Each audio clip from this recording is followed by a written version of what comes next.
December দিনটি রামকৃষ্ণ ভাব আন্দোলনের এক বিশেষ দিন। এই দিনই 1886 খ্রিস্টাব্দের স্থান হুগলির আটপুর। তখন সন্ধ্যা পেরিয়ে রাত্রি নেমে এসেছে, আকাশ তারায় তারায় ভরে উঠেছে, সামনে জ্বলছে ধুনি। ধ্যানে নিমগ্ন 9 যুবক, শ্রীরামকৃষ্ণের 9 প্রত্যক্ষ শিষ্য।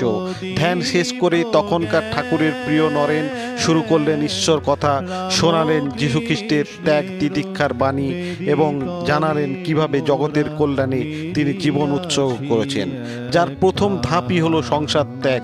আর এখানেই সৃষ্টি হলো জগতের নবীন সন্ন্যাসী সম্প্রদায়ের, যাদের আদর্শ আত্মনমোক্ষার্থে জগদ্ধিতায়চ।